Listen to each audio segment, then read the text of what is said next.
Hello, this is Manchester City customer support. This is Khaladun Al Maktoum, chairman of Manchester City. How can I help you, Habibzi? Oh, you want to refund all your season tickets? Oh, I understand. Oh, you used to be a Chelsea supporter. I understand.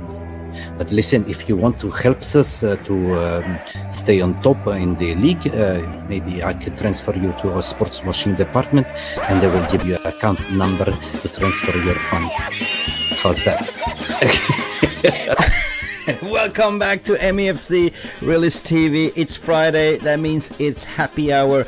And we're coming to the end of the season. So what we are doing here tonight, it's a scintillating, smashing show. For the first time on our channel, we have the top 4 panelists from different channels. We're talking about scintillating Colleen from the Football Terrace, Mo the neutral from the Football Terrace representing City, and Colleen representing Arsenal. And then, of course, John Sinclair from John Sinclair TV, Newcastle representatives, and myself and Jarvis Cocker, and many, many more.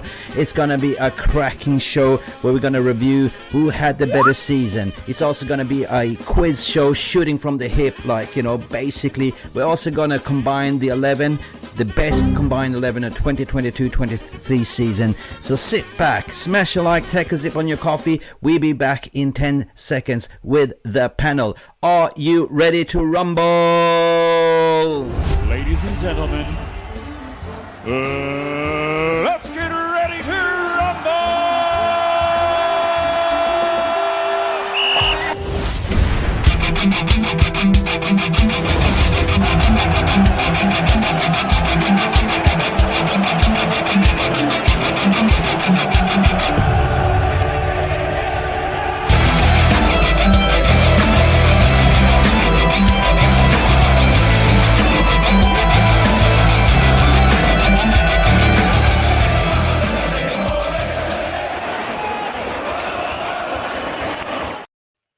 Boom shakalak Friday. How you all doing? It's Friday happy hour. Mick Ruby here, MUFC Realist TV with a cracking, scintillating panel. Oh my god, I have 2 debutants here, like, you know. So, how's everyone doing? Great. Well, not so great that City are en route for the treble, but otherwise, great. All right. Colleen, it's been a hot minute since we saw each other at Kojo's show. So, for guys who haven't known, this is scintillating Colleen. No, that's Jolene, man. So, how you been? Like, you know, so how's you know, how would you rate so far, like, you know, Arsenal season? I mean, are you happy? I mean, right now it's difficult to say. Like, of course, everyone's happy because if you looked at the beginning of the season, you wouldn't have picked us to be where we are. But it's a little bit unfortunate because I'd bought my tickets for the parade. I was ready to go in M5. I'm ready, and I don't see Chelsea, Brentford, or Brighton doing us any favors, unfortunately. So, Chelsea. Yeah, who would have thought Chelsea would finish? Like, where are they sitting now? Like, you know, nowhere to be seen. 11th. Yeah, they're in the bottom half of the table, I think, right? Oh, yeah. They are, aren't they? Right? Jesus Christ, 400 million spent by Todd Bowley, right? But we are talking about Jarvis Cocker. He's got Bowley 77, right? So that's not the Todd Bowley. That's Jarvis Cocker. Jarvis, how are you? All the way from Norway, my sir. I'm good. How are everybody else? And big up to the chat. Yeah, I'm ready for a good show now. I'm hyped. Me too. I got something beautiful installed for you, all of you. We're just waiting for Mo. Mo is kind of, I think he's pulled a hamstring, like, you know, I think like Jurgen Klopp did the other day, I think.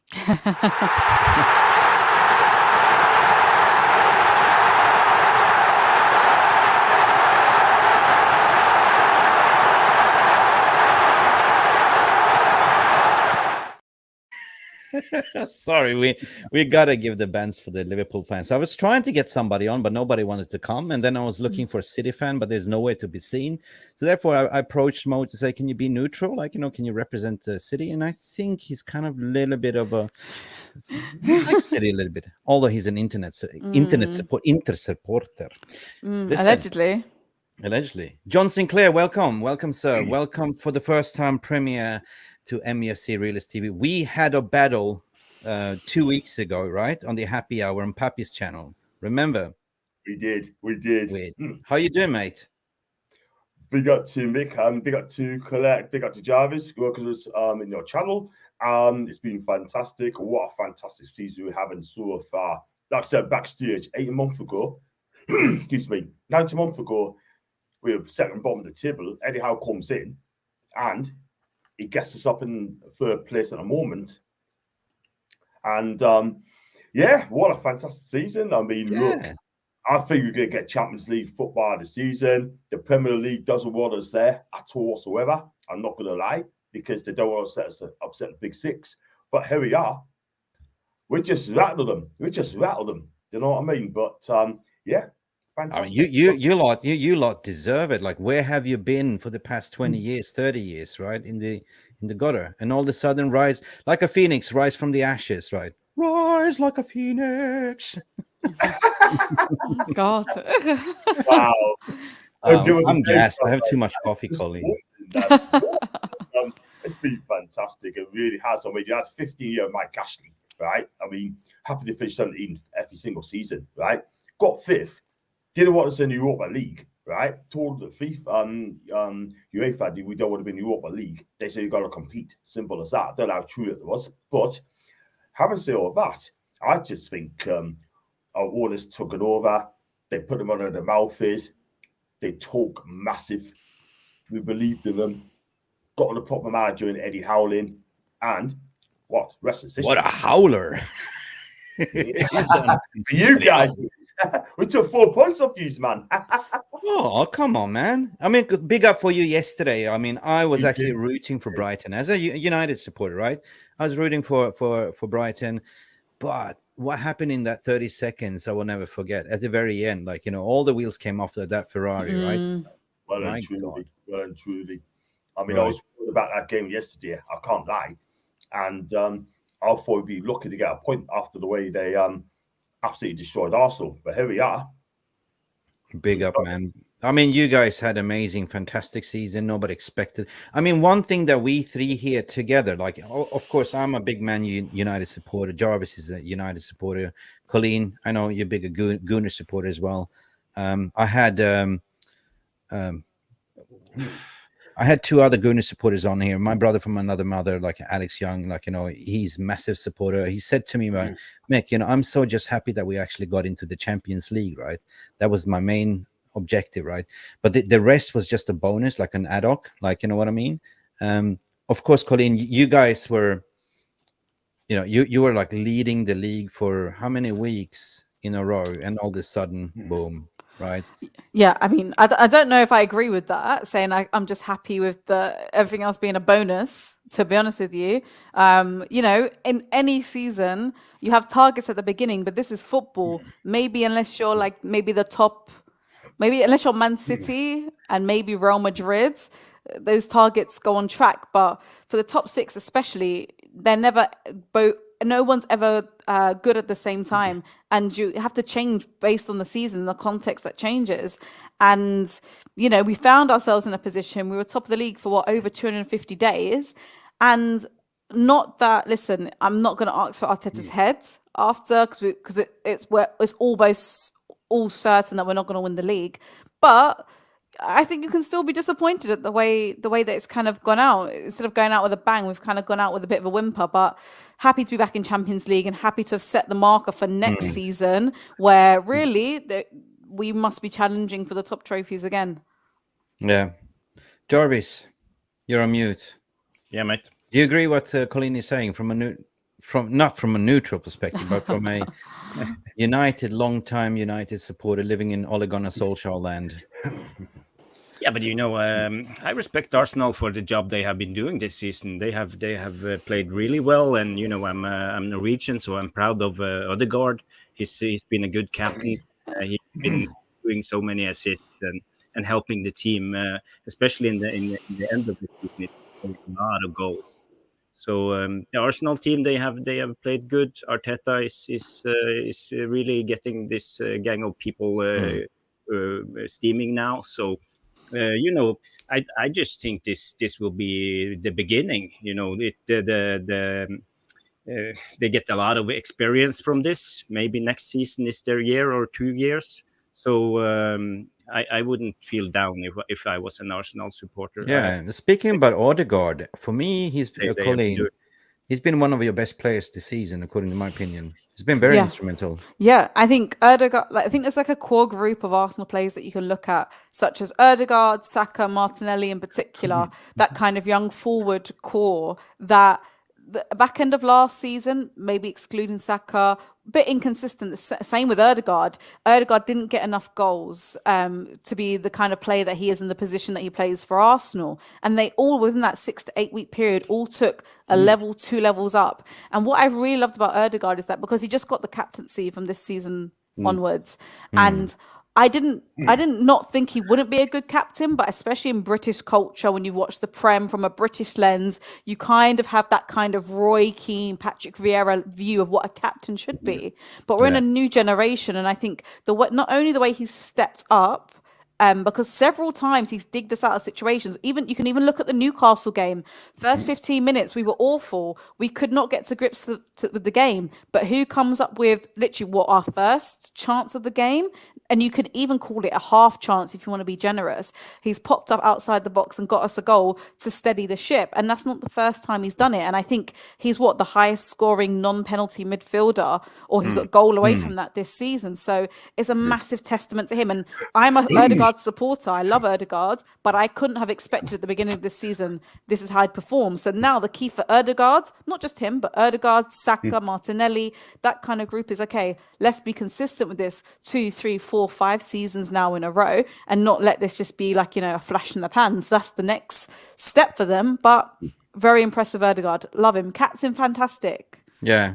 No, I remember having a guy on my show as well, it was a few months ago as well. We were talking about it, and I kind of agree what you're saying, the Colleen as well. But I was kind of, since I grew up with the Arsene Wenger battle, like Sir Alex battle, and it was the Invincible. It was so fantastic. So I said, I'm so proud to see that the old rivalry is back again, and same with Newcastle coming up again, and those kind of things. So for me, from a United perspective, I always said that this season for us with Eric Ten Hag was never to challenge or be in top 4, but if we make top 4, that's a bonus, right? If we win a trophy, that's even a more bonus.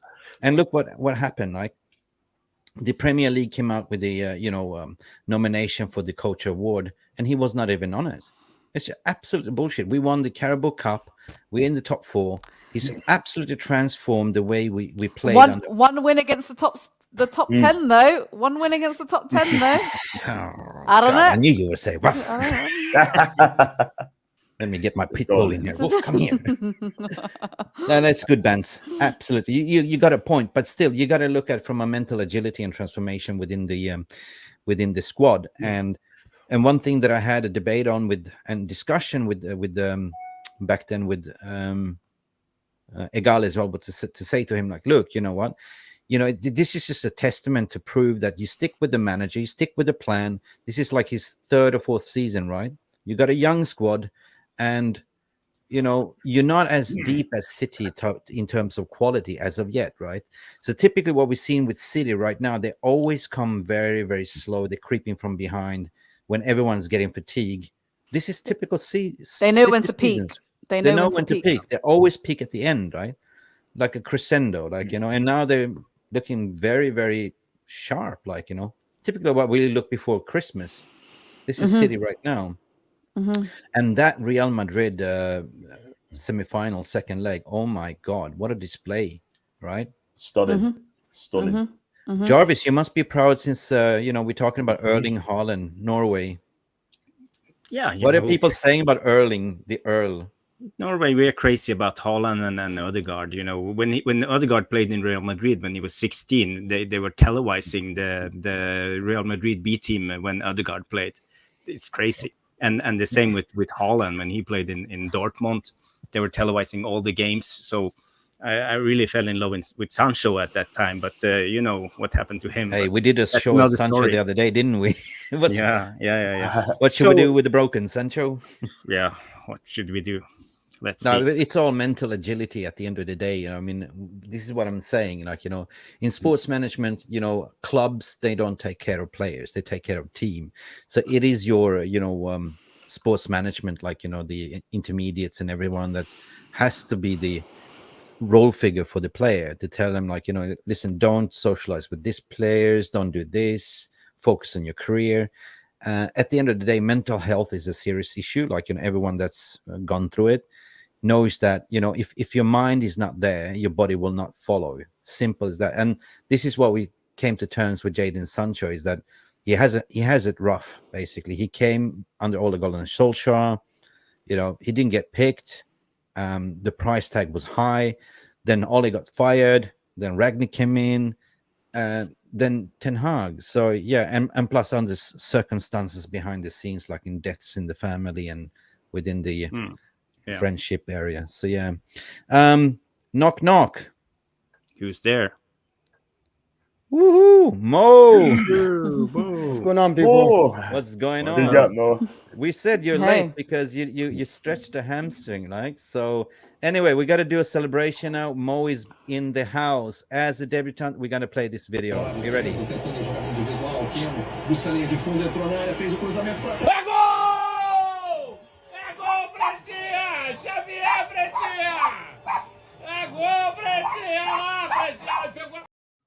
Welcome, Mo, debutant to MUC Realist TV. How is your day? How is your Friday, sir? It's good. Not bad. Hot here in Texas, but it's all Oh right. yeah, you in Texas, Very in hot. Austin, or? No, in Houston, it's Houston. 37 degrees. So. Oh, Houston, we have a problem. Yeah. Hey Mo, like Is it only me or Mick is frozen? Yeah. No, Mick is Yeah. he freezes all the time. Yeah. Okay. Wow. He's happy. Look at him smiling. Yeah. Just Yeah, him, yeah, yeah. Am I smiling. frozen? Yeah. Am Yeah. I? Oh, Yeah. crappers. That's let it go, don't go. Here I am. Frozen. What Am I are still what are you frozen? guys talking about? Colleen, fill him in, please. Well, we just had a little brief overview around City against Real Madrid, and we were literally just talking about, coincidentally, the nice the Norwegian duo that we have in the Prem of Haaland and Erdegaard, and we're just touching upon Sancho ever so briefly as we were discussing Erik Ten Hag not being shortlisted for the manager of the season, or manager of the year, rather. Yeah, I didn't understand why he was not chosen. I think it's a dig at Man United. I actually think 100%. Because if you look at Marco Silva, at the end, Marco Silva is like 10th now in the league, or I think it's 9th. And I don't think it's an achievement that much other than, yes, you won some games, but Erik Ten Hag, with the squad he has, achieving top 4, I think, for Man United wasn't the main target. And now he's achieving it, right? If he wins one more game, I think they're in. So I don't know why. I thought it was kind of a weird situation, to be honest, why he wasn't chosen. Yeah. Am I still frozen? Am I still? You're Moving. No, you're moving now. You're moving now. You're moving now. Yeah. Okay. Oh, and you've just stopped like this. You've just frozen like. Oh God, I'm having some serious issues. But at least you can hear my voice. That's. But I'm not the one that's supposed to be in focus here. You are my guests, and the most important people here is not us. We are the players on the field, but the most important people are the people in the chat room or the VAR room. I call them video assistant referees. Jarvis, is there any positive comments? I see them coming around. Just go to the VR room to say welcome Mo, welcome Colleen. Welcome, John Sinclair. Welcome, everyone. Big up for all of you, for the community. I'm just going to break it down what we're going to do. Mo, you're going to be representing City today because I couldn't find any City fans. So, yeah. I don't represent any club. I will be as neutral as I can be. Yes. Okay, you can be the referee as well. All right? Yeah. Good. Mafi mushkili. Let's do this. Jarvis, want to big up anyone in the comments? Is there any chats coming in? Yeah, we have a lot here. There's a lot of Okay, let's lot go of comments. while I'm prepping the scene. John Johnson says you always freeze, so it's nothing new. I live in Sweden. Of course I freeze. Yes, a lot of big up to all of the panels and the guests, but a lot of big up Jarvis here. I don't know why. So no, it's nothing yet, but let's move on. Fantastic, guys. Listen, we had a good breakdown of the season so far. But if you had a time machine, is there anything differently that you would have done, Colleen? Different. change I would Yeah. have done. No. I mean, an advice that you can say to Arteta. Listen, Arteta is way more intelligent than I, for sure. I Oh I no. I think that, if I could say to him, listen, you're going to be in a great position to win our 14th league title, I would have just said, just I would have probably pulled the group together a little bit, because I think for me, it's a little bit of a mentality, which sounds so strange to say because we were phenomenal for 3/4 of the season. But when the pressure got really going, and I'm not talking about the City games, I'm talking about, West Ham away, Southampton at home, going 3-1 down. These things cannot happen if you're going to go into a, challenge for a title, if you're going to go into the Champions League. And I think I would have just said to him, listen, there's certain players that you probably need to test them a little bit more under pressure and just kind of see which ones can you really rely on. And that's not a dig at them, because, I'm not in the changing room. I don't know what's going through their heads, because you can lose to City, but drawing at home to Southampton 3-3 in the manner that we did, losing a 2-0 lead against West Ham, when, you only probably need a win and a draw to really get that distance between you and City to allow a loss or two. But other than that, listen, it is what it is. You're doing a great job, and these kind of moments, as we saw last season, have obviously built onto the squad. So, yeah, not much I can say to Arteta, I can promise you that. But if I had to be ultra critical. Perfect. Let's make a movie out of it, Colleen. Let's sell the script to Hollywood. Let's do it. Let's do it. It's football. It's football at the end of the day. John Sinclair, Yo. if I were giving you a time machine, would you and travel back and change anything? What would you tell Eddie Howe what to do? There's not a lot I can tell Eddie Howe what to do, because he's done a fantastic job at Newcastle United. I mean, when he first came to us, I didn't know what to expect. I mean, I think, okay, cool, it's the owner's decision. I got to back the owners, sort of, and the new owners. I've always said I'll give them 2 or 3 years to get it right. And at the minute, they've done fantastic. I mean, Eddie Howe's come in, right? He saw the squad, needed to sort it out, right? He got in a few players coming in January because he knew something wasn't quite right. So he got in Kieran Trippier for experience, which I think is fantastic. Goes to get Dan Burn for as defender, can also play left back as well, which is fantastic. Then goes and buy Bruno Guimaraes, who we beat Arsenal for a signature, by the way. I believe also tried to get him for a year, and we got him straight away. And what a fantastic player! What a fantastic player this guy is! He weren't that great against Arsenal at home a couple of weeks ago, but we'll move on. We'll move on. Well, we'll move on. True, but he's playing with an ankle injury. He's playing with an ankle injury at the minute, if you know what I mean. But saying that, he has been absolutely fantastic. I mean, for me, if he came to Arsenal, he never will do, right? I'd take out Jorginho, by the way, because I tell you what, Bruno is that guy, right? He could do about 5 or 6 things in the game, right? And he can make a difference. If we take Bruno out of Newcastle, then we're going to struggle without him. However, he's had a fantastic season. Also, Joe Linton. Eddie Howe's changed Joe Linton's career. Yeah. From one of the worst signers in history into a top baller as a midfielder. We're going to look at Joe Linton later on as well, so bear with me. Jarvis Cocker, listen, mate. Same thing applies to you from a Manchester United perspective. If Tesla came back from his grave, invented a time machine, gave it to you, gave you one option, go back and speak to Erik Ten Hag in time, what would you have done? Whatever you said to Ten Hag, what to do differently? That's a difficult question, actually. But don't overplay players. Be careful with going for all tournaments. He should have probably dropped the Europa League, because it can cost us top 4 in the end. But That's a tough question, Ten Hag. To be honest, I'm really impressed by him. I think he have done a lot of good things for us this season. He's been trying to implement this style, but it's not easy when you play a game every third or fourth day.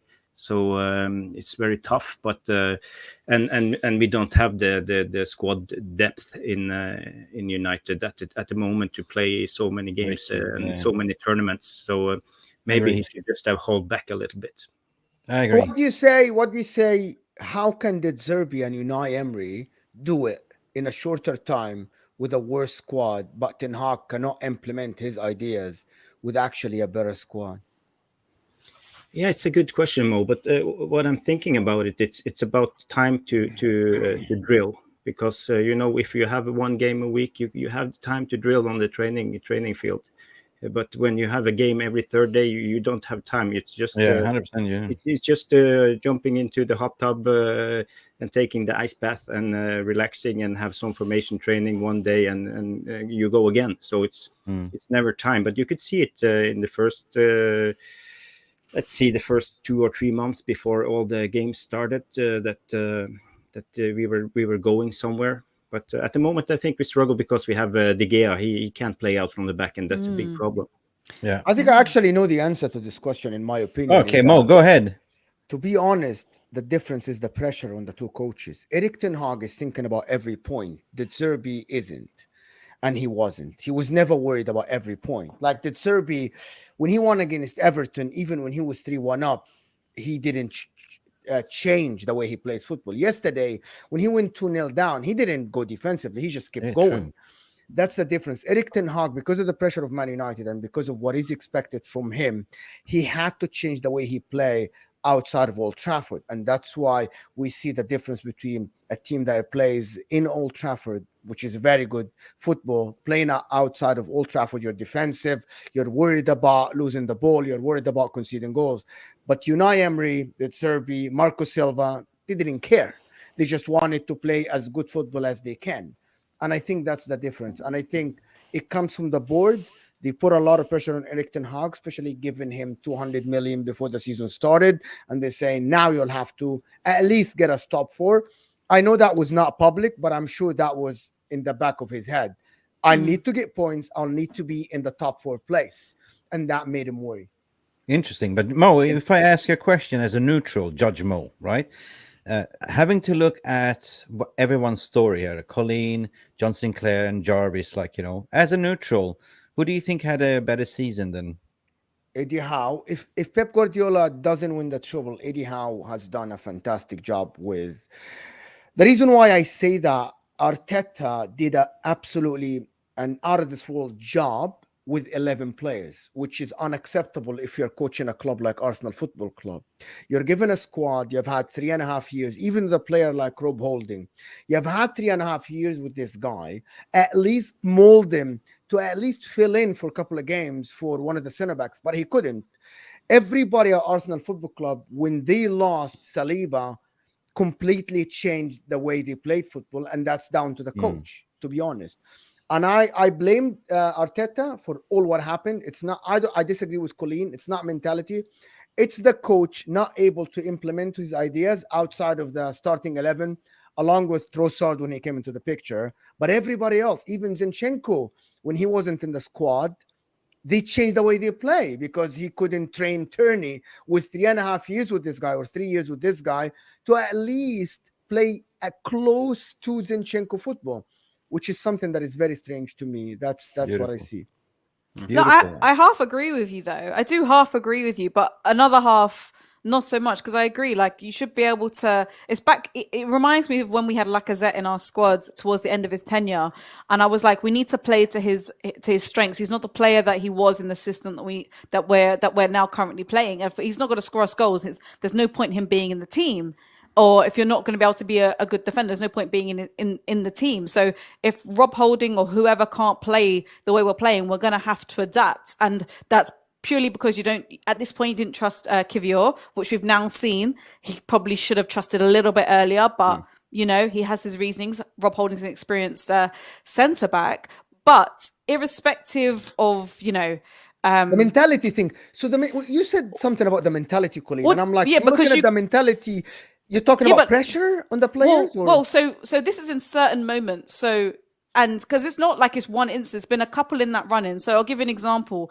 When we're at home to Southampton and the pressure's got to Aaron Ramsdale a little bit, makes this mistake, we concede a goal. We're 3-1. We end up being 3-1 down.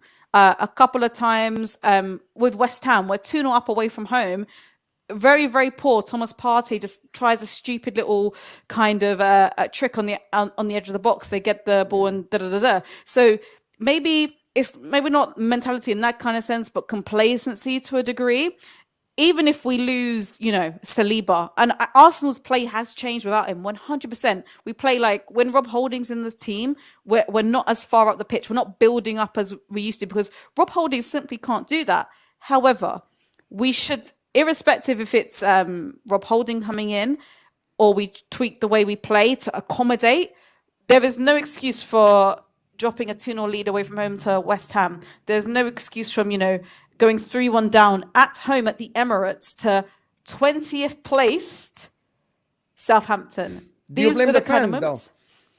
No, I don't blame the fans. No, I think the Emirates and away from home have been amazing. And I don't because you mentioned complacency, and I'm saying that these players in this day and age, they check the social media, and a lot of Arsenal fans said we already won the league in January and February, but the job wasn't done. But I saw players celebrating as like, what is this? The job is not done. No, I agree with you to an extent. Like the thing is, I have no problems with celebrating because if that's the job that you did, okay. Over celebrating? No.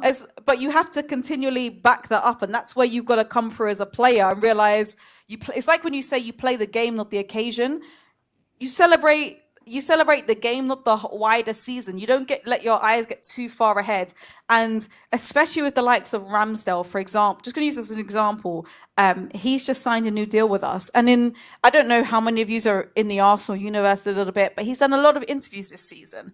And don't get me wrong, I think I like Ramsdale. He's come on leaps and bounds from the player who we first got in. A lot of quality there, a bit raw, rough, but you can see the qualities there. But when you speak to him when you've seen some of his interviews, some of the mentality that he has is almost like just happy to be there, happy to be, to be where we are. Not that kind of Arsenal that we know in the elite level club. If you take Arsenal of 20 years ago, where it's like, yeah, we're going to celebrate today, but tomorrow that win's over because we've not walked away with a trophy. And that's the difference. You can celebrate, you can enjoy that, but until you can be like, okay, won that game, next game, we got to focus, lock in. It's those small margins when you're at the top, and we're not quite got that yet. You mentioned something, if I may say so. I mean, in today's modern football, players are getting astronomical wages, right? If I go back to when I started watching and when I started playing, right? So it's more like, yeah, I don't care. Like I get paid 200K a week, 250. If I win, lose, draw, who cares? I still get my salary, right? I see that, like, the winning mentality of being there to fighting. Some people are just happy, like, fat and happy sitting in Manchester United, not really playing for the badge, just playing for the salary and their own social media reputation, right? This is one of the problems that I see as well with social media and social media fame. We had one player, Jesse Lingard. He was more famous on Instagram than actually on the pitch. You know what I mean? The only thing that he did was moonwalk on Emirates. But I don't think the Arsenal players, Mick, were thinking like this. And I'm just going to say one thing. Arsenal TV, these people, they infiltrated Arsenal Football Club. Like, we see them with the hierarchy, right? So that means the players and the club is exposed to what the content they have. And we have seen it. They do interviews with the players. So that means these players know what these people say. And these people have been telling us, we won the league since January.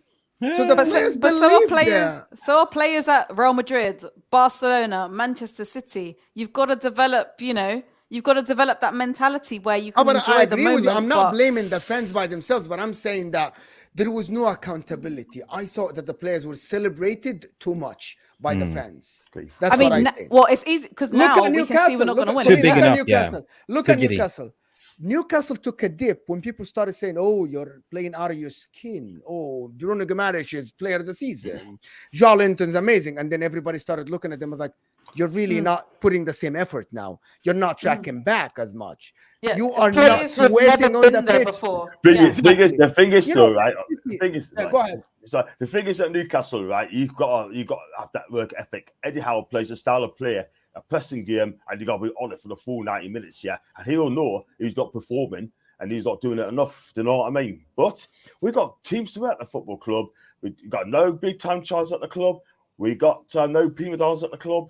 All we got now, right? We just got a team, right, that plays football, enjoy it, win, lose, or draw, and that's the thing. This is You're having why fun. You're having fun. That's it. We are. And you know why you're having fun? Because we got leaders in the team. Kieran Trippier, Fabian Schär, right? Leslie's watching it, by the way, as well. Bruno Guimaraes, he's a leadership. Yeah, he's a leader, right? And you've got players that he's got to work for Newcastle every single week because they love the football club. And this is why we're in third and for that reason. And we got our supporters have been absolutely fantastic for us this season, guys. You know, we get behind the side. We don't be negative if we can help it. You know what I mean? But the players have stepped up, and there's lots of players being improved on it. Eddie Howe, do you know what I mean? We got fantastic team spirit. This is why I know you got to go on. Well, I don't want Neymar at the football club because you know why? Because he's on 700k a week, and that will upset the dressing room. Simple as that. Wicked. Well, thanks everyone. It's been like, you know, it's always interesting to talk football. Like I love football, you know. I love Premier League, but the little chance that I do, I watch some continental football as well. But there's one more decide that I wanted to do. We want to move on to the next topic, and for me, it's a little bit of a shoot from the hip quiz, like, you know. So basically, I'm going to test everyone's skills. Are you ready for this one? This is going to be fun, right? Yeah, let's go. Ladies and gentlemen, let's get ready to rumble!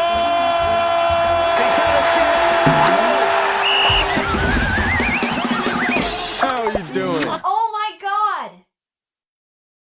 So guys, smash a like for this fantastic introduction. You know, Mick Ruby's a little bit crazy when he does his content. Anyway, this, guys, it's a shooting from the hip question. It consists of 8 questions from the Premier League season 22-23. It is multiple questions, but the way it works, I don't have a buzzer, so I'm going to read out the question. You're going to see the multiple answers. And whoever, you know, you got to shout out your name, right? Whoever's first gets to answer. If you get the answer wrong, it goes to the number 2. Actually, we have to shout out again. So this is going to go very quickly, right? Are you ready? Okay. Yes. All right. I warned you.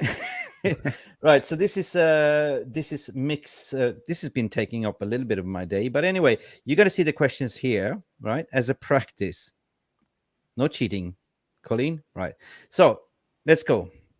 Which top 4 player had the most offside rulings in Colleen. 2020? John. Colleen went first. I'm just gonna say I have no idea, but I'm gonna say Callum Wilson. Callum Wilson. John. I'm gonna say I'm sorry, Colleen. You should know this. Jesus. He's been out for 2 or 3 months. You're No way. absolutely correct. You should know your own is Gabriel Jesus. That is 1 point. Wait, I thought this was a practice. I'm sure he said that was a practice round. It wasn't. Did he not say that was a practice? He defo said that was a practice No, round. you see, he's number 1. Okay. It's okay. It's okay. Okay, Whatever. okay. What if someone says their name and the answer wrong, they should do -1. Whoa. Whoa. So The most Because if you is don't gonna know wait the for answer, two. I can just shout my name and say a wrong answer. Yeah, I agree. I agree. Wow. -1. He's just gonna wait for someone to say an answer and then be like, right, now it's my turn. I'm not having that. Making new rules middle of the game. You can't do that. You can't do that. No. I set the rules. I never played this game before, but anyway, go Yeah. ahead. It's fun. Hey, Mo, you play the game. I do. I am playing. I just didn't know the answer, so I just didn't want to shout Okay. my name for no reason. Okay, number 2, guys, sharpen your vocal cords now because this is gonna go fast, right? Let me finish reading first. I'm a little bit dyslexic, so it might take a little bit time. Which top four player had the most assists 2022-23 season? A. Kieran Trippier. B. Bruno Fernandes. C. Bukayo Saka. D. Kevin De Bruyne. Mo. Kevin De Bruyne. Are you sure? Yeah. And Kevin De Bruyne it is. I don't have a buzzer. So Mo gets a point. Mo gets a point. I think So that was with an easy 1-1 question, equal. right? This is fun. This is fun on a Friday. Guys, whatever you're drinking, raise a toast. We have 1-1 between John Sinclair and Judge Mo. Number 3, which top four player had the most passes 2022-23 season? A. Rodri. I didn't even read it I didn't out. need to finish. It's Rodri, isn't it? It's It's bloody Rodri. Rodri. Yeah, it's Rodri. Are you sure? Stefo Rodri. Okay, Rodri, yes, correct. I think let's do it on rounds, so everybody gets a question. instead No. of an I hour think, game. I think that's fair. I think that's Because fair. I didn't need. I think that's fair, so you have to I get just as much saw as- passes, and I'm like, I saw Rodri's name. I don't No, need to read the rest I of was the with you as question. well. No, I would have said my name, but then I was scared after the last time. After being Change like, your oh, I don't rules. wanna." Let the host read out all the after. So he wait, comes- read it and then put it on screen. The Oh choices. yeah, absolutely, 100%. That's absolutely great. Yes, good one. Okay, I don't have any more questions, but this one goes to Mo. So it's definitely Rodri. He had 2,887 passes. Wow. Wow. Right. Followed by Gabriel had 2,244. Kieran Trippier had 1,902. And Bruno Fernandes has 1,706 passes. Right. So, guys, without displaying then number 4, like I have a little bit of a hidden agenda, right? So I'm just going to read it out to you. I hope you can hear. So, which top 4 player have hit the woodwork most? A. Erling Haaland. B. Martinelli. C. Joe Linton. And D. Bruno Fernandes. John. Mo, John. I'm gonna go with I take a hit. I'm gonna go with Martinelli. Wrong. Next one. Colleen. Colleen. I said Mo- them. Okay, go ahead. He did. No, go he ahead. did. No, yeah, go ahead. Go ahead. Colleen. I just want to know the answer for real. I think it's Fernandez because I've got a hidden agenda against him. Next. He's been every answer in here, and he's not even been the correct one once. What the hell? Nope. Next. It was Mo. It's Joao Linton or Erling Haaland? Nah. Joao Linton. No, it's Erling Haaland. Oh, I'm Yeah, you're already. Erling Haaland. Oh Hey, my God, Erling Haaland. How With many the amount times? of goals he scored? So wait. What you said? Joe Linton Joe first, Linton. and then you'd say Joe Linton. Okay. Yeah. And Jarvis said I said A. Haaland. Yeah. Equal. So JC, Jarvis Cocker Is it gets Joao 1 point. Linton or it's Erling Haaland? It's actually Erling Haaland, to be honest. I'm gonna read out. Erling Haaland had hit the woodwork 5 times. Martinelli from Arsenal 3 times. Joe Linton 4 times, and same with Bruno Fernandes 4 times. Whoopsie days! There you go. A lot of woodworks, but not Ed Woodward. Ed Woodward. All right. Question number 5, people. People in the chat, they're probably cheating. They're using ChatGTP or stuff like that. Okay. Are you ready? Which top 4 player had the most big chances missed 22-23 season? I can tell you now. is it- A. Marcus Rashford. B. Gabriel Jesus. Colleen. Colleen. Okay. If it's not him, I'm gonna. I don't know Mo. how. It is Gabriel Jesus. This guy misses big chance after big chance after big chance. If it's not him, I don't. I'm you gonna sure? have to quit. Well, no, I know you're gonna tell me it's wrong, but I'm telling you, it's Jesus. No, I'm just putting it out. Like, you know. It's Jesus. It has to be. No way, it's not. Mo, I know the answer for this one. Okay, Who is Colleen, it? you're wrong. Yeah, it's No. Erling Haaland. I'm It's sorry. Erling to Haaland, disappoint believe you, it or love. not. It's Erling No. Haaland. Even more than Darwin Nunes, which is very strange this season. Darwin Noodles. Oh, no way. Noodles. It's actually Erling Haaland and Darwin Nunes because I think Erling Haaland, I think he missed over 20 big chances this year. How many You know has what? Gabby missed? How many has Gabriel Jesus? Because this guy misses several big chances Not a a game. lot. Not a lot. He's not even. I don't think he's even in top 5. Mo? No. Judge Mo, that's your final answer, Yeah, Erling Haaland. and the answer is Erling Haaland. Congratulations. I know that. Very good, very good. Mo Impressive. is leading with 2 points. There's 2-2-1. Colin, you're yet to score. Come on, man. Like, what's going on? I want to fact check Listen. some of these stats because I watch Jesus week in, week out. This guy will miss sitters. Yeah, just go on Sitters. I'm not going to tell you where to go now. I can tell you after, so you're not going stupid, okay? All right. Question number 6. You guys ready? Which top 4 player that has the most touches 22-23? Is it A, Kieran Trippier, B, Rodri, C, Bruno Fernandes, or C, Gabriel? Colleen. John. Colleen went first. I'm gonna use reasoning and logic. If Rodri's had the most passes, I'm gonna assume he might have had the most touches as well. But sod's law is gonna be Gabriel, but I think it's Rodri. If it's wrong, I'm leaving. So you better be right. Colleen, congratulations to your first point. Yes. Wicked. I will tell you following, right? Kieran Trippier had 2,978 touches. Rodri topped it up with 3,254 touches. Fernandes has 2,334 touches. And Gabriel, 2,653. So there you go. Colleen, it's a tie. But guess what? We still have the knockout question at the very end. So either way, if it's a tie. Cool. Go. Question number 7. 2 more to go. Which top 4 player had the most fouls 2022-23 season? Is it A, Gabriel Jesus, B, Jolinton, C, Rodri, or D, Luke Shaw? Mo. Mo, go Mo. Most fouls he could eat foul is Joelinton. Oh shit, man. The correct answer is Jolinton. Wow. Je le taxi. Great. Woohoo. Okay, Impressive. Mo, you're leading. You are absolutely smashing it with 3 points. I don't have like defense equipment. I to thought show I you. had 4 answers. No, 3. You thought. Anyway, We can also go to VAR. VAR can check as well. And we know Cool. how reliable VAR is, so you might go we down know. to 2. I did a piece yesterday on VAR, and then they decided to block my video. Oh yeah. Wow. Well, yeah. You know, I did show some, how it works with the mic'd up refs. I got done for copywriting for showing that. It's like, how are you supposed to do that? It's educational purposes, right?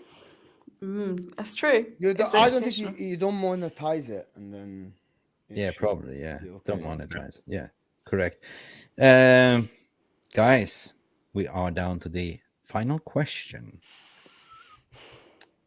Okay. This is a good one. I'm loving this one.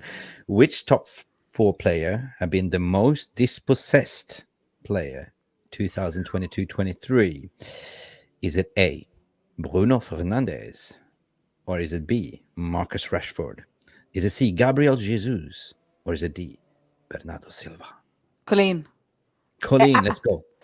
Oh, I thought you said Fernandez. You didn't say Fernandez. Okay, because I was like, you've said Fernandez for every question. He's not been right. That was my logic. I'm gonna say, do you know what? Because I got a vendetta against him, and because Sinclair's on there banging on about Bruno being this, being that, I'm gonna say it's Bruno. It's Bruno. Oh, Bruno Guimaraes. Sure, why not? You Why say not? Bruno. You sure? No, not at all. I have no logic to this answer, but sure, Okay. Bruno. We don't talk about Bruno. No. Unfortunately, it's wrong, Colleen. I'd John. like to sing that song. John, next. I'm gonna go with this is my shockies as well. I'm gonna go with Marcus Rashford. Wrong. Next. It's all right. Jarvis. You can just say the answer now. It's got to be Silva, surely. Jesus, Gabriel Jesus. Oh, yeah. Jesus made water out of wine. So it is Gabriel Colleen Jesus. thought Gabriel Jesus is a good player. Now she's walking out of the show. She's like, sell this guy. This guy should not play for our club anymore.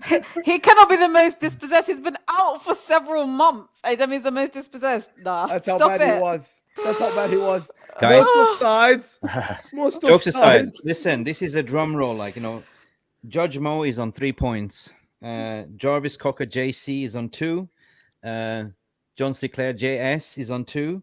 Colleen, come on, you can do this. You're on 1. So we have a knockout question, and this is whoever gets this knocks out everyone. Is that fair rule? Oh yeah, that's all right. Okay, Yeah, go. I'll live with We that. play. I can live with that. This is how we play. I play the game. All right. Knockout question is, which PL goalkeeper have had the most saves 22-23? Is it A, David De Gea, B, Jordan Pickford, C, David Raya, or D, Aaron Ramsdale? Wait. Nobody says the name unless you No, know no the cheating, no actual cheating. answer.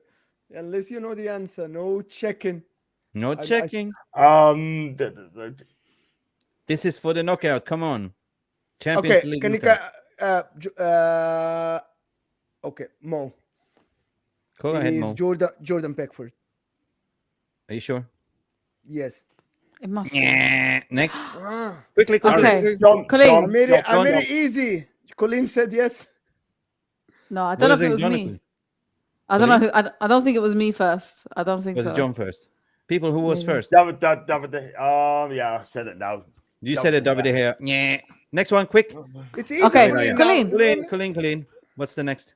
Oh no, I don't know now. I don't know. I don't know what to pick. There's Raya only or one guy. Ramsdale. Yeah, there's only. It's There's easy 2. now. No, There's it's Ramsdale not. left, and there's I know. Ramsdale I know. left and There's a Raya. guy. It's definitely not him. No, I think that David Raya. I think David Raya. Please.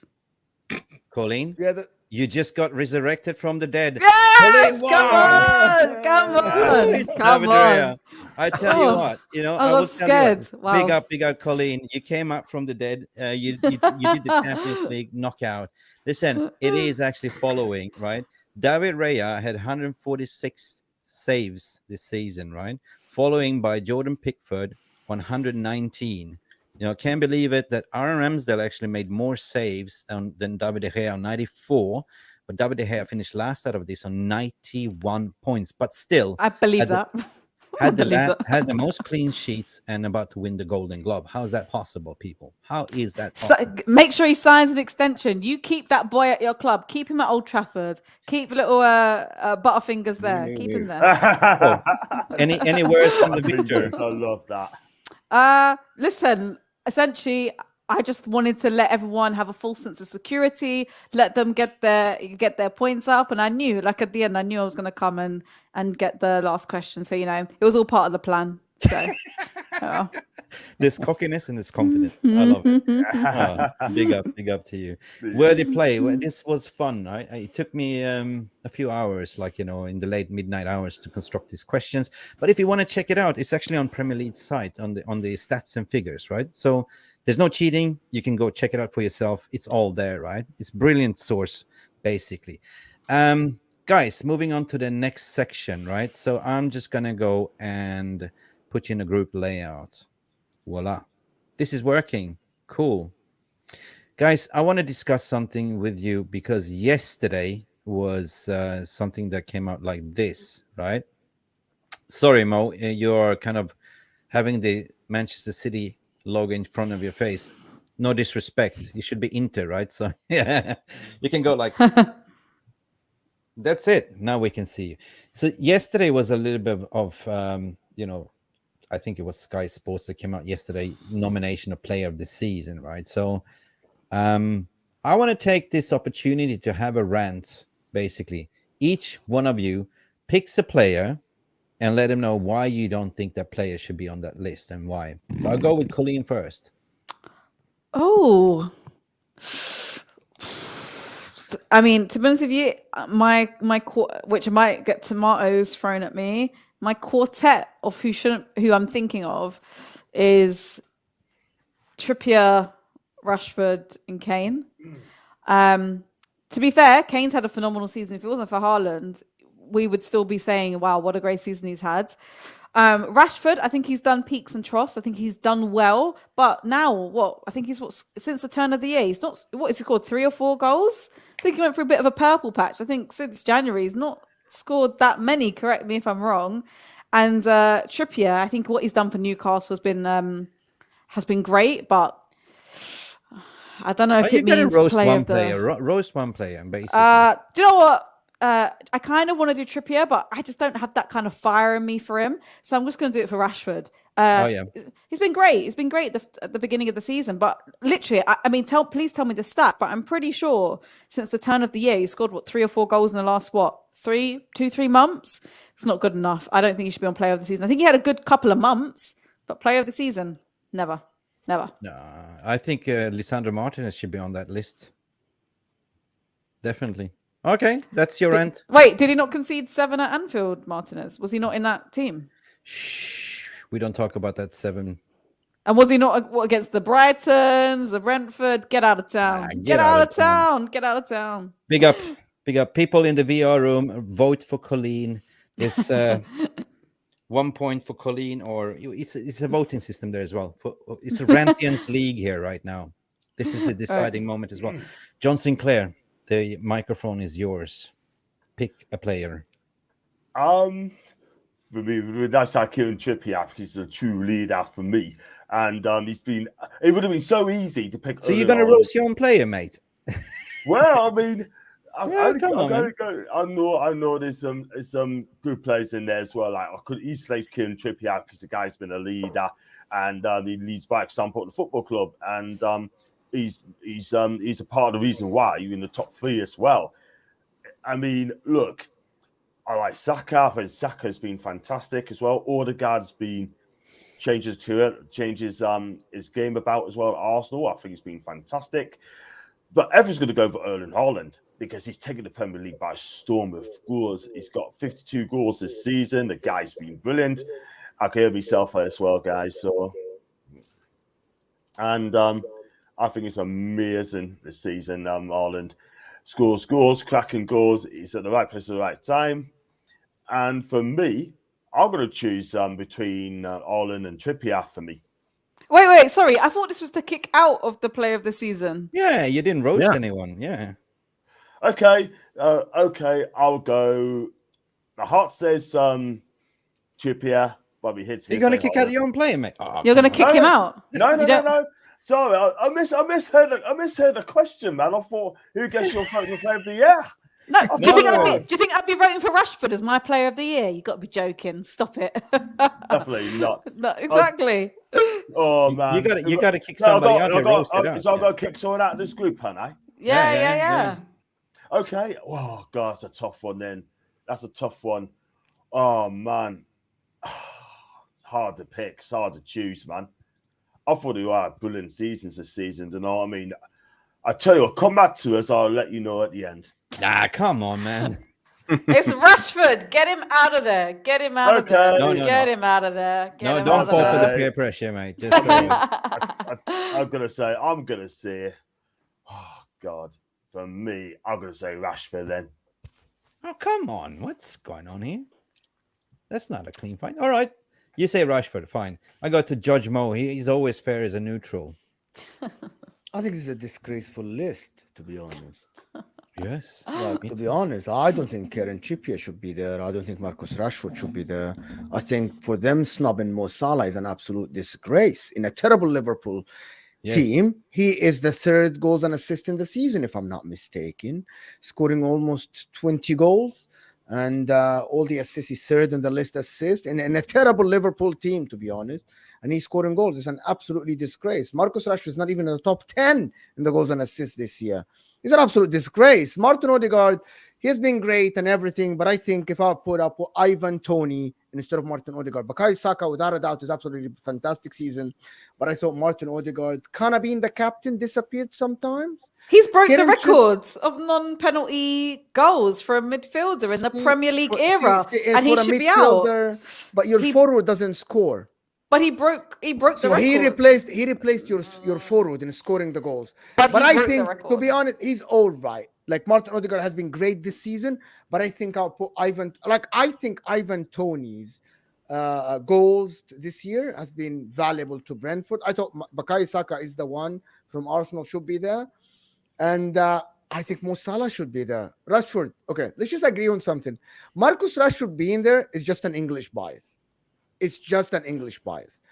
No player from Manchester United should be on that list. And it's an Egyptian bias as well. I'm Egyptian and Mo Salah is Egyptian. So yes, it's an Egyptian bias. Walk as well, like an 100%. Egyptian. I will admit it. Yep. Taib, I agree with you. Right. So cool. Right. John Sinclair, you had your piece. And people, I see this comment from Chung King. He's saying his performances have not been great. Harry Kane have been putting the numbers that are actually great performances. Lots of penalties, lots of header goals. But it's the same. But it's all about the numbers. You know what I mean? I don't think Erling Haaland is the most important piece in that Man City team, but he has been putting the numbers. So you can't just deny the numbers there. Yeah.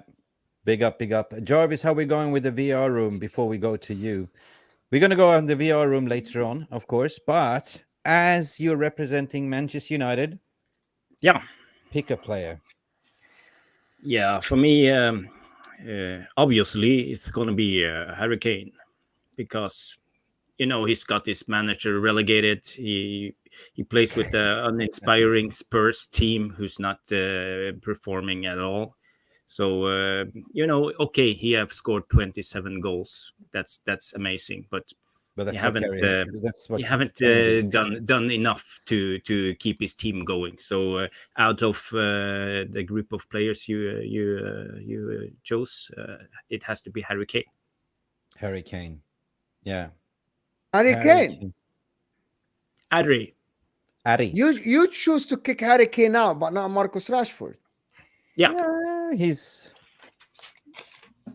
all right. I did. Of All course, right. it's a Patriot Redmo. He's never going to kick out his own player. I wouldn't do that either. We protect our own. Who should I pick?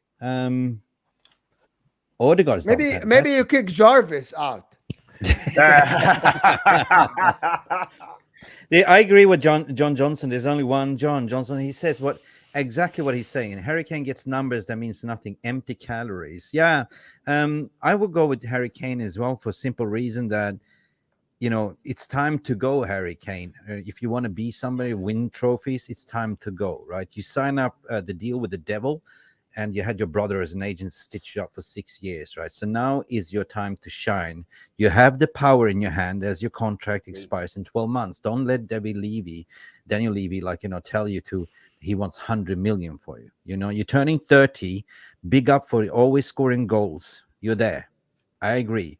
But in a team performance, Spurs, Harry Kane is not the Harry Kane that I want to see. I want to see more out of Harry Kane.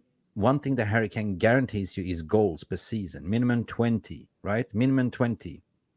But I don't know what is justifying for him being there and others not. It's not that they won anything or it's not where they are in the season. If that's just judging by the goals, yeah. I don't even see Bruno Fernandes on there. I don't see any of my players, only one player. If there was one player that I would like to see from Manchester United in this team, it would be Casemiro, 100% as well. Because Casemiro came in and transformed the team, Inspired that 7-0 loss away from home Anfield. Inspired a couple I of knew that was coming. bustling performances with a couple red cards at pivotal moments in the season. But okay, Okay, Mickey Blåa has spoken. Can we get John Johnson's comments out of my face? What I mean, it's like Conte. He went to. He said your club is shit. He goes like, you haven't won anything for 20 years and no ambition. I'm going back to Italy. Ciao. So he left. So he called it out, right? So, who are they going to get as a head coach? I don't know. Obviously, Pochettino is going now to Chelsea, per my understanding. There's the reports of the Feyenoord coach coming in, and there's some reports you of. guys are talking about Spurs. Is it Arne Slot? Oh, Luis Enrique today. Yeah, I heard He's Enrique back and at the the table. Feyenoord guy. Yeah, back at the table. Colleen, who do you think will go to Tottenham? Who do you think will go to Tottenham in the summer? The thing is, I mean, I've only seen, in terms of like links wise, I honestly, I don't know. I think Tottenham would do well to get Enrique. I think Enrique is a top coach. I think anyone who goes to Tottenham though, it's a bit of a poison chalice. I agree. When you look at the fact that even when you bring in with someone with a lot of experience, look at Jose. Okay, he might not have been peak Jose, but he even Jose Mourinho got sacked like just before a final. And if that can happen to Jose Mourinho, then for me, there's no stability there. Okay. Let alone now with the squad, no director of football. So brilliant. We're going to have to see. I tell you what it is, right? That Conte's interview against Southampton after the Southampton game, I tell you what, he is so damn right. He called out Levy. He called out the board. He is absolutely right because the fans need to know what the heck is going on at our football club. They will not win out unless Daniel Levy is there. You're right. I'm sorry, but this guy, he doesn't want to spend money. That is a problem with Daniel Levy. And you know what? Yeah. Spurs could have had a good one in Conte. Given 3 or 4 year project, I think Conte would have done bits of Tottenham. But because guys, Daniel Levy effed up. I'm a little bit concerned of time, so big up for this. We are coming down to the combined 11 because I know that Mo has to leave very soon. So I want to do this, and this is going to be a battle. All right, let's do this quick. Don't put your fear and emotions into this judgment. I'm going to add on this to the stage, and basically, Jarvis, what do you have for us here in terms of who you can pick?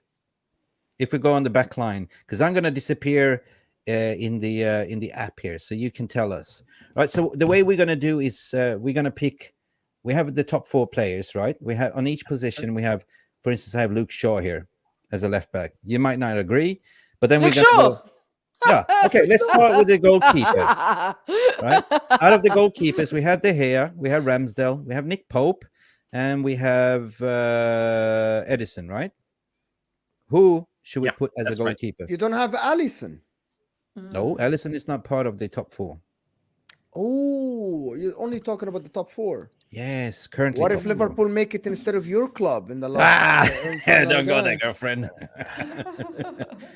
All right. Anyway, for me, it's Nick Pope for me. Nick Pope, yeah, for me, it's Nick Pope. I think it's Pope. Pope? Yeah. We're talking about the end goal. I think Nick Pope's up there, but it's kicking. Distribution has to have been great, but shot stopping, I think he's been fantastic. A shot stopper, 110%. For me, I'll say between him and Ramsdale. One of the two. I can't pick a name on it. Right. Yeah, I'll go for Nick Pope. Me too. I'll go for Pope. Yeah. Pope, eh? So that's agreed, right? Nick Pope. People in the chat room, you also the view rooms. We are just the players. So if you want to override it, let us know. But that's going to cost you super chat. To be honest, that's the only dividends that we're taking out here to override this panel's vote. Okay, I picked Luke Shaw for some reason because I'm Red Patriot. But of course, out of who do we have to pick for there, Jarvis? This is Jarvis' corner. Yeah, we have Shinchenko and Akanji and Dan Burn and Luke Shaw. Zinni. In a back 4. Yes. Mm-hmm. Put my guy Zinchenko in. How dare you guys? Put him in. He's revolutionized that role, that inverted fullback role for Arsenal. I agree. Get out of town. Get out of town. Get out of town. I agree with you. Zinchenko has been amazing. So I told you toe line there. Zinchenko. Chichenko. What's his name? Zinchenko has been good as a left back this year. Yeah, so we get that fraud, Luke Shaw, out of here. Get him out. What do you mean, Lucas Roberto? Come on, man. But for me, to be honest, in a back 4, I knew it. if I'm picking a team, I would choose Dan Burn. I know people don't like that, but I think Dan Burn is one of the reasons why Newcastle United play from the back.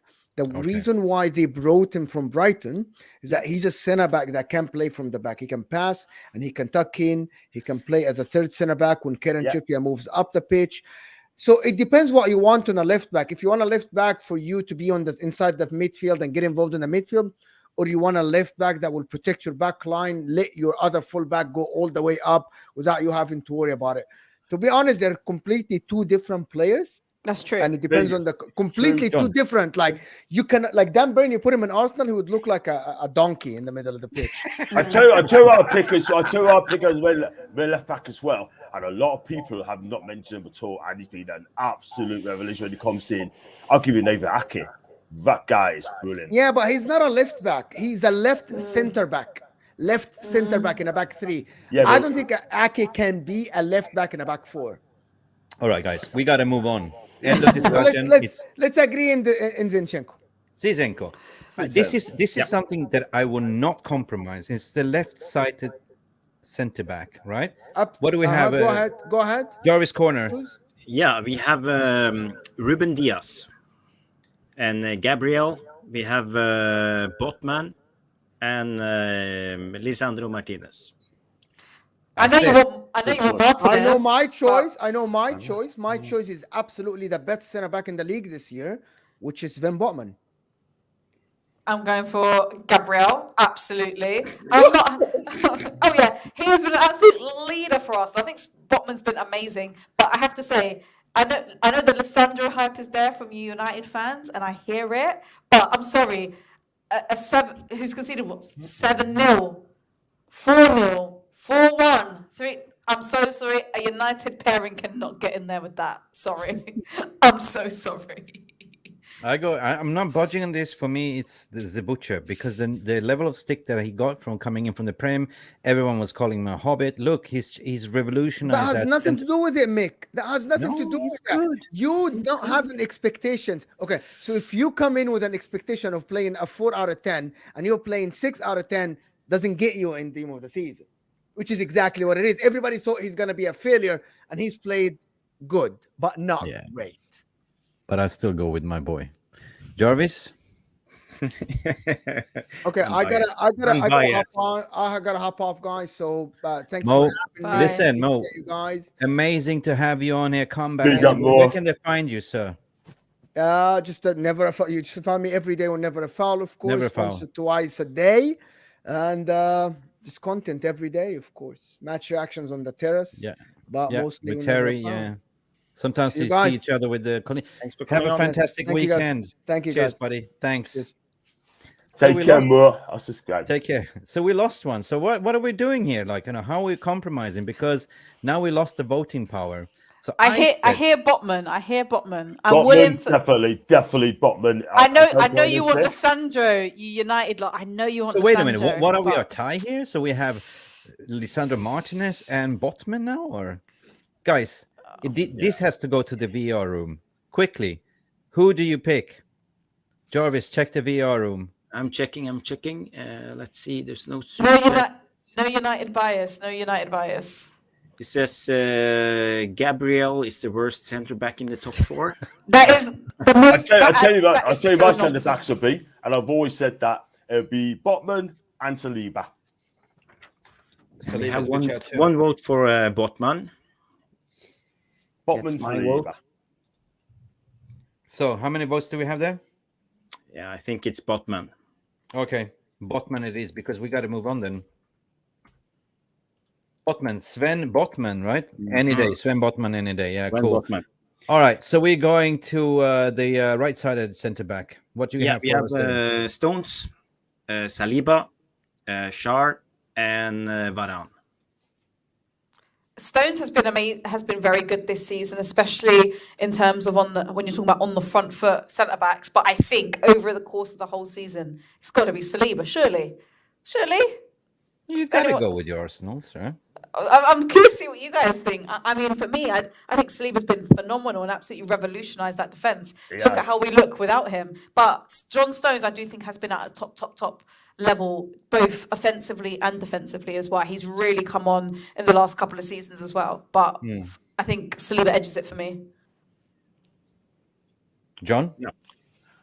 What are we looking for now? We're looking for another right side of Centre back. Yeah. Stones, What do you- Saliba, Schär, and Varane.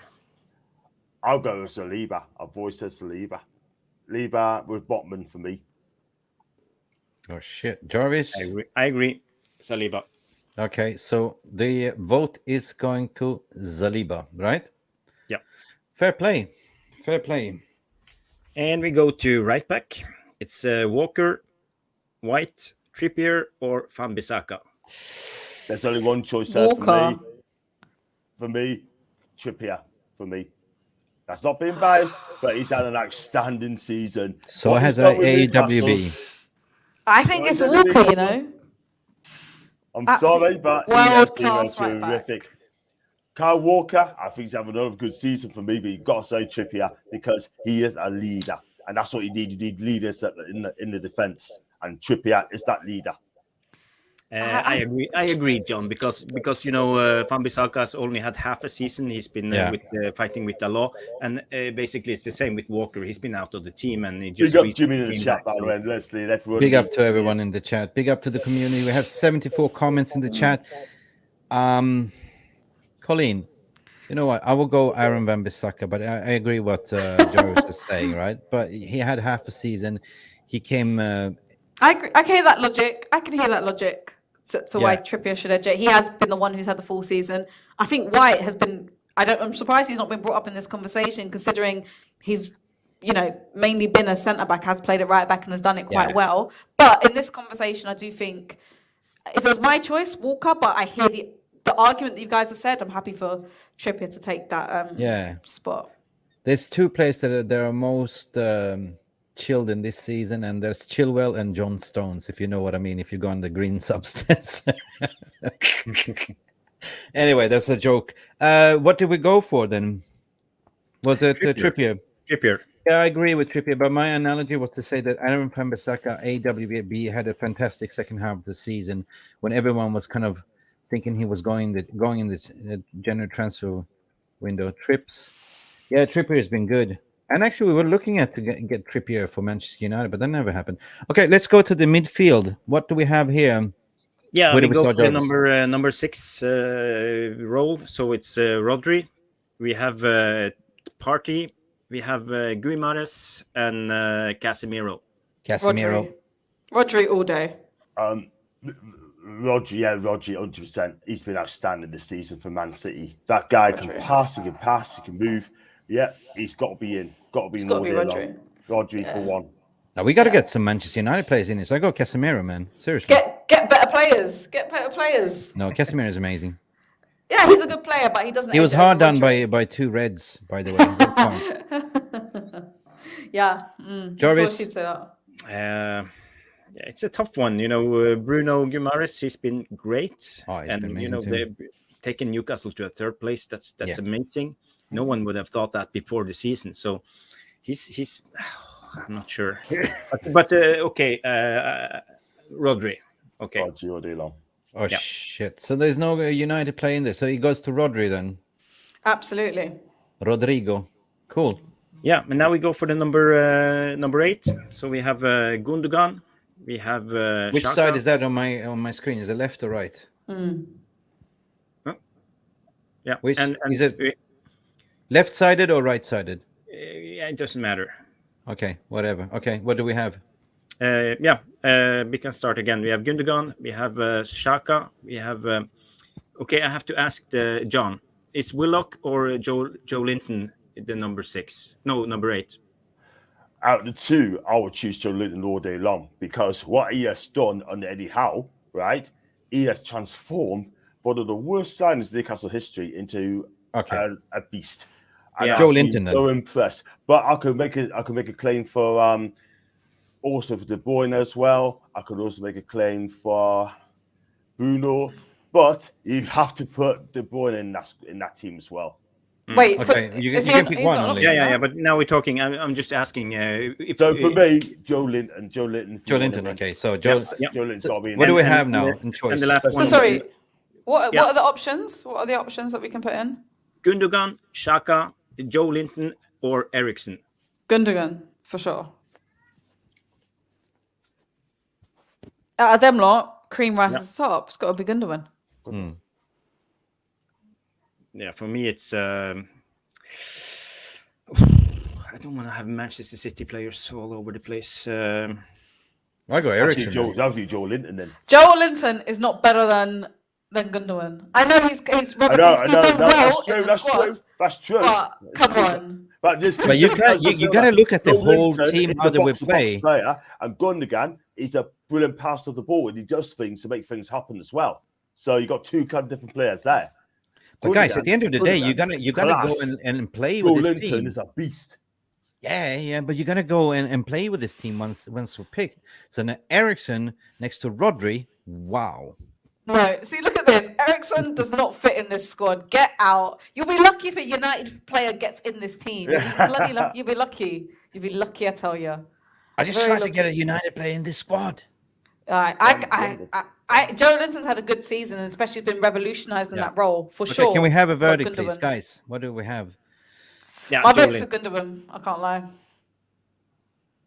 That's my vote. Jarvis Corner. What's the judge saying there? Joe Linton.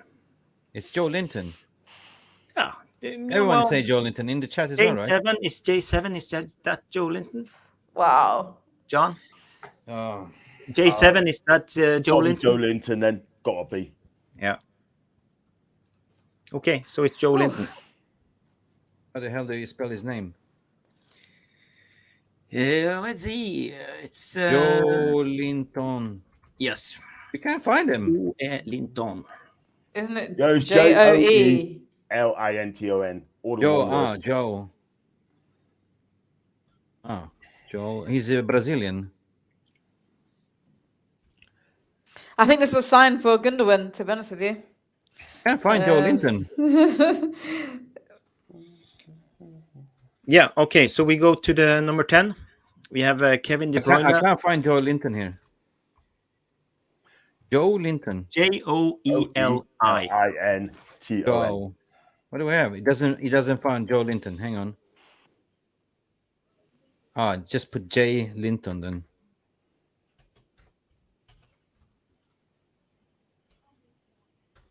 No, it doesn't find Joe Linton. He doesn't exist. Must be Gundogan instead then. I don't know. Joe Linton. Just one word. Joe Linton. I know, Joe Linton. I tried everything. Doesn't find it. Yeah, we know. Just move on. We go for the Okay. number 10. We have Kevin De Bruyne, Odegaard.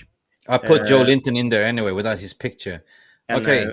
I'm not sure who to pick from the Newcastle team, so I picked Willock, and we have Bruno Fernandes. Bruno Fernandes. Erdegaard. It's got to be Erdegaard. He's broke the record for non-penalty goals this season. Goals, and he's been phenomenal. If it's not him, then maybe De Bruyne. I'm not hearing Fernandes, and I'm not hearing Willock. might hear De Bruyne, but otherwise, it's got to be... Jarvis, your Norwegian brother. Don't leave him out in the cold like this. The hell? Come on. Jarvis, we need some Arsenal players. Bruno We don't need. Bruno had 108 chances created. You know, it's not Bruno's fault that the strikers are wasteful. Bruno have had an excellent season. He can So also for me, score if he Bruno. wants. Joe Linton, Rodri, Bruno. Bruno over De Bruyne and Erdegaard. Oh, Jarvis, no. Nah, it has to go to De Bruyne. I understand that. gotta be. It's gotta be. Gotta Okay, be. let's be fair. It's gotta Yeah. be KDB. Kevin De Bruyne. I'm determined to make sure there's no United players in this XI. Determined. Okay, did you type him in? De Bruyne. Yes, I got him. Shit, we're coming to the end here, guys. We're coming to the left winger. Marcus Okay, the Rashford. left winger. We have Jack Grealish.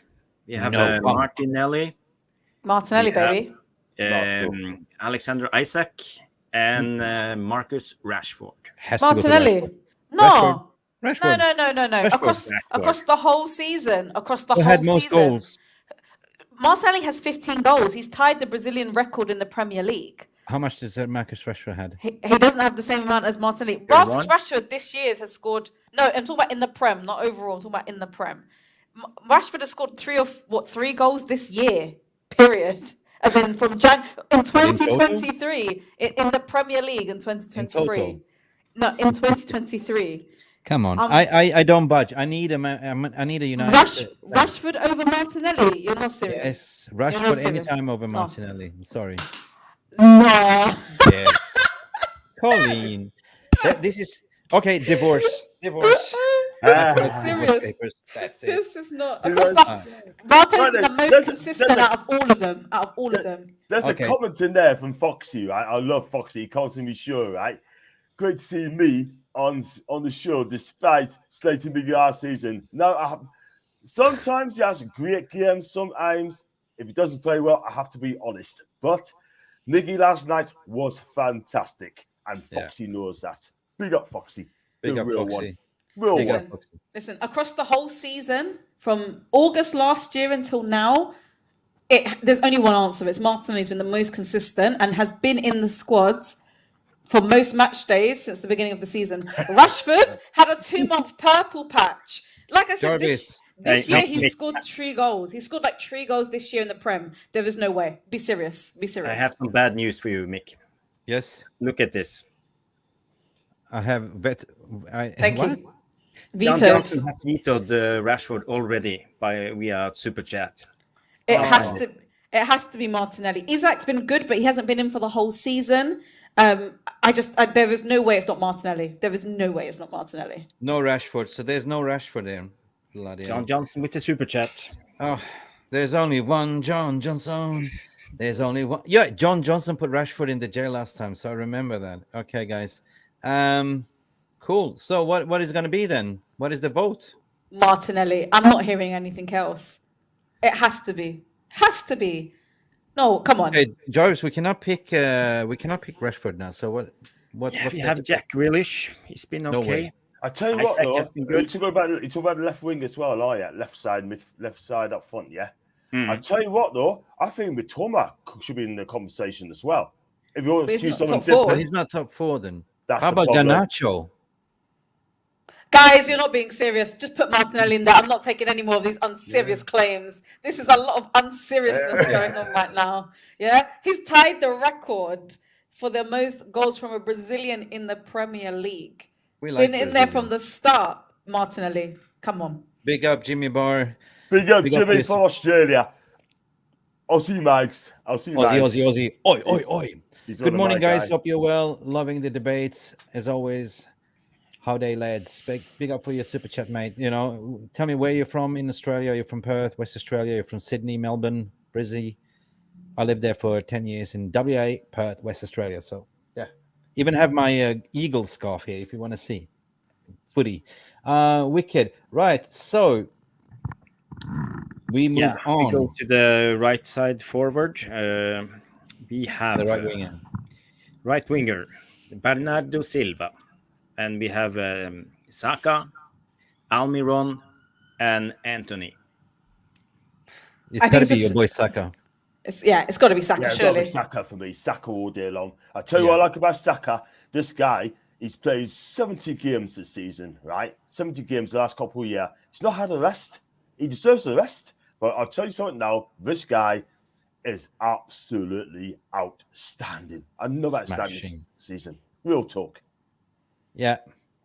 Listen, I cannot say that. Tell him, Foxy. Tell him, Foxy, because they ain't trying to hear it. Tell them. Tell them. Right. Big up, Foxy. Big up for the community. Big up. Listen, Colleen, I'm gonna give it to you basically.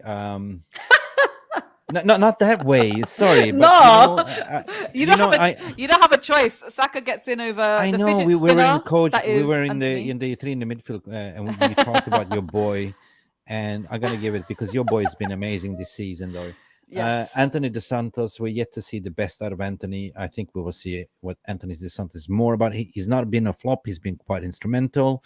Came with a price tag, but he's not been as consistent as and impactful as Saka, to be safe. So Saka all day long. And I just remember this the penalty shootout where it was Rashford, Saka, and Sancho. And how much stick they got from that. I don't think Sancho ever recovered mentally. You know what I mean? Rashford took some time too. And that's why Rashford's coming back this. But big up for your boy as well. So it has to go to Saka laka boom boom. Right. Saka. He's not Saka. He's very good. He's not Saka. I think Okay. this one should be the easiest one of the night. The next one. This Oh, should be the don't easiest. tell me you go for decision. Jesus because he's been injured. Obi. No. This is going to Haaland, 100%. Yeah. Okay, we go for first striker, Martial. No We debate. have Out Wilson. of it. Nope. We have Gabriel Jesus and Harry Maguire. No, Holland. Harry Maguire, striker. That's funny. Okay, this goes only one way. Everyone can agree. This is the beast, the machine. How many goals has he scored this season? 45 is a 50 almost now. Yeah, he's a freak. What are you, Jarvis? What do you feed the boys over in Norway? What's going on? Wild what is salmon. going on? They are breast milk is cod liver oil in Norway, so that's why. Big up, everyone. Cod Big liver up. oil. Okay. Guys, we have a final top 4 combined 11 that's going to go out and play the Global Summer Tour led by Colleen. 100%. You're going to manage this team, right? Promise? Sure. Promise. Yeah. Cool. So we have Nick Pope on goal. We're not going to go for the substitutes, but okay. Everyone agreed on Sisenko, left back, Sven Botman, Saliba, Trippier, Kevin De Bruyne, Rodri, Joe Linton, Martinelli, Haaland, and Saka. And I'm freaking crying because there's no single Manchester United player in here. Have we been sabotaged, Jarvis? Yes, 100%. We need more super chats. You guys got to get better. Listen, you're lucky to even be in contention for the top 4 agenda. Your place is not confirmed in that top 4 yet. Not yet. It's a little bit shaky. It could be Liverpool. So cling on to being involved. Just be glad you're involved Hold in on the to topic. my fur. I like it. We see. Tomorrow is a big day, and we're going to talk about, finally, we're going to break it out like, no, guys. So tomorrow it is, obviously, John, your team won yesterday. Big up. But we got to look at the fixtures, which we are playing. So let me see. Match day is tomorrow. We are looking at Spurs. We're not talking about Spurs, but Bournemouth playing away Manchester United. Then we have Liverpool playing Villa. Arsenal is playing Nottingham Forest. And I know on Monday, guys, Brighton, you are playing Newcastle, playing Leicester. Should I bring this into the Jumbotron? Hang on a second. Let me just pull up the screen, share screen. I'm just going to remove this one. Stop sharing, present, share screen, and bam. Where are we? Oh, yeah. Cool. Can everyone see this now? Yes, Yeah. we can see this, right? Okay.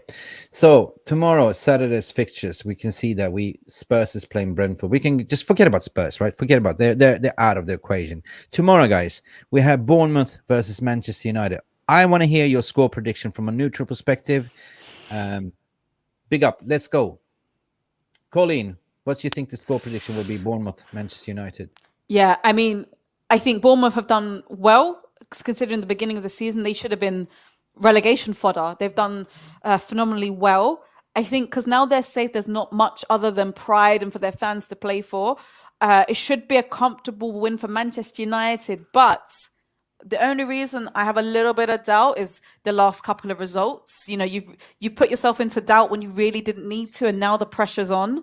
So I think, but I don't think you're going to go and lose the next 2-3 games or the remaining games of the season. So I think this should be, it might be a bit nervy, but 2-1 United. But listen, I don't discount Bournemouth at all at home with the form United's in. But I think United should just edge it.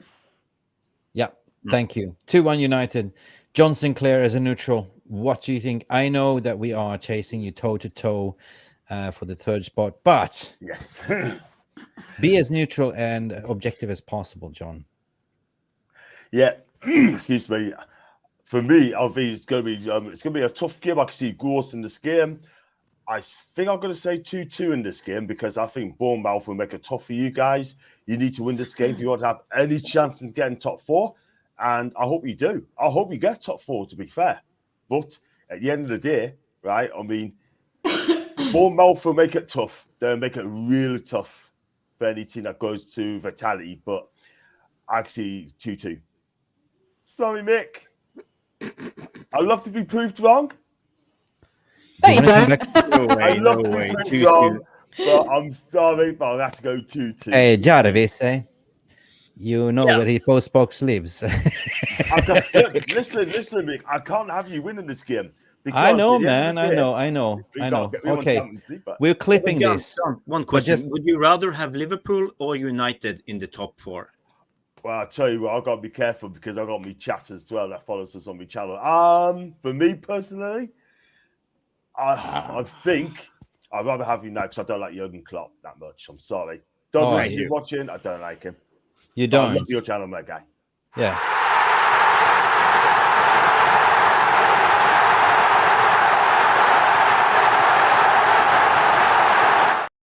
Yeah, you're right. I don't want to He discuss. should have. I'm not being funny, but he should have been banned for 10 games for doing that.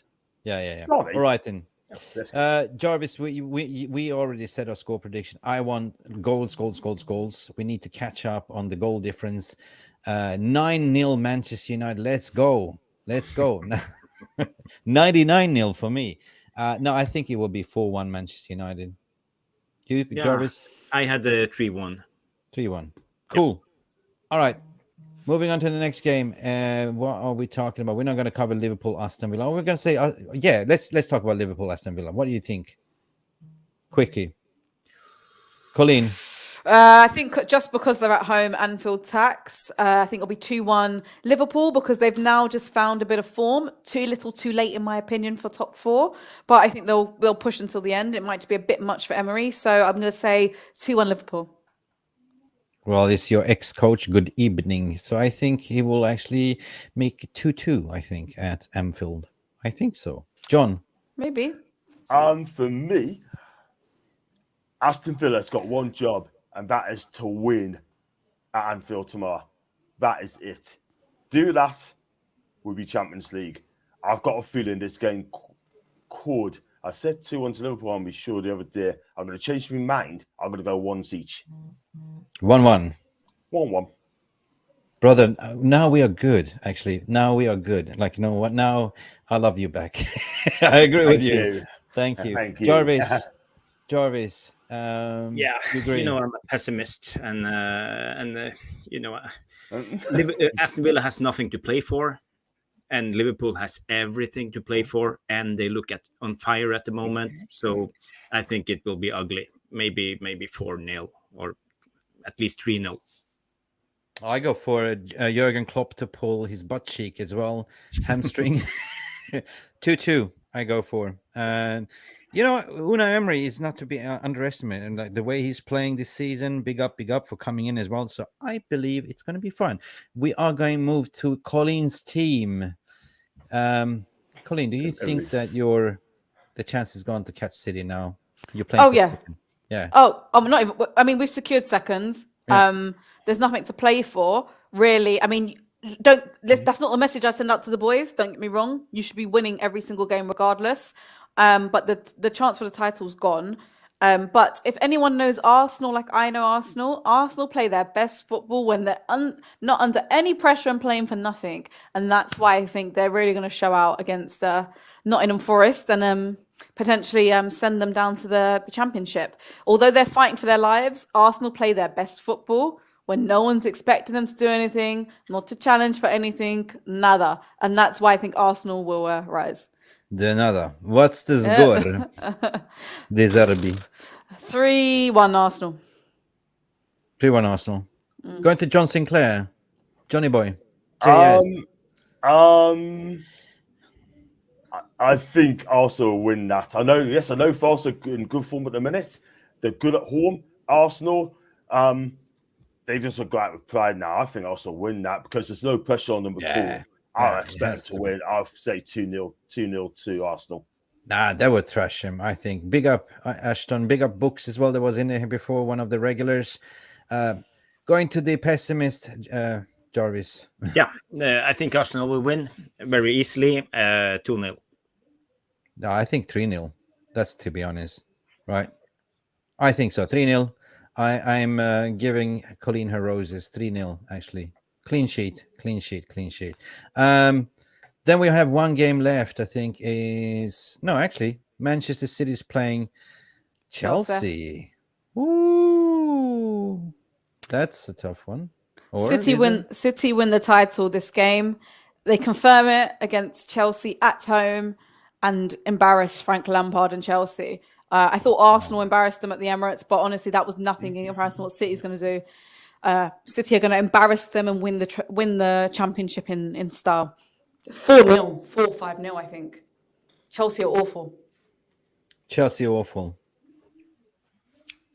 Fat Frank is going to be relegated. Bye. John? The one thing I like, right? I'll be quick on this. The one thing I love, right, that this game. If Chelsea get beat, Lewis is going to from another channel is going to be absolutely furious, man. But I'm going to say 3-0 to Man City. City to win the Premier League.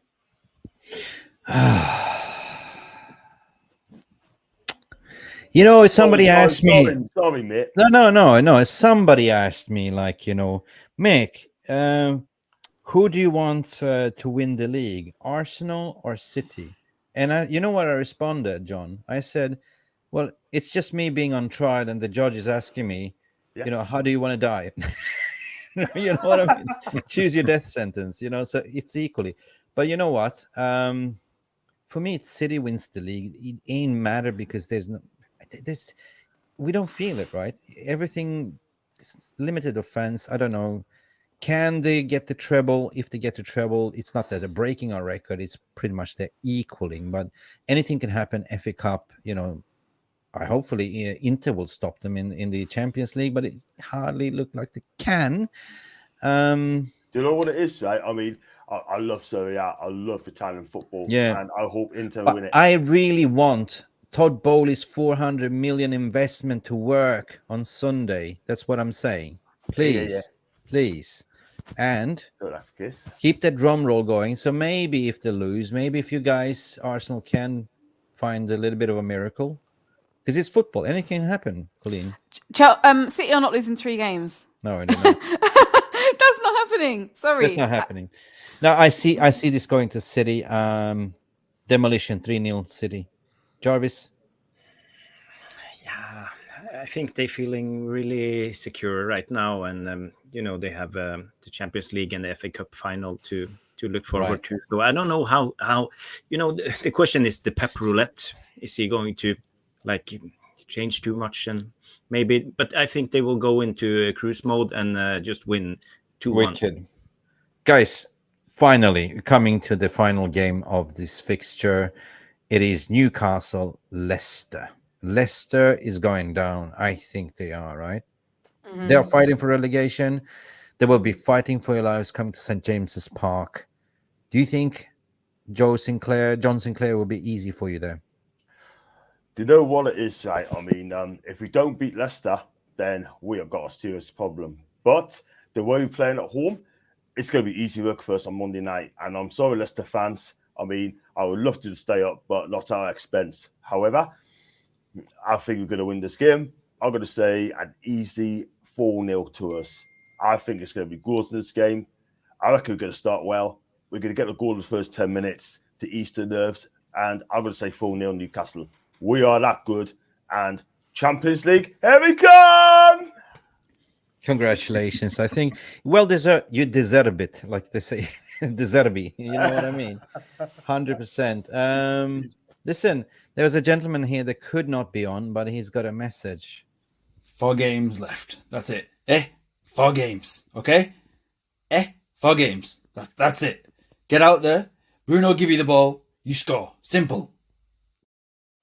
Yeah, that's our regular Phil Standish. He could not be here, but we did something called, Bold Trafford, and crack it. You know, it was funny, right? So we had a little bit of this one as well. Obviously, I'm not happy by losing to West Ham, but the players need to go with the principles and start winning.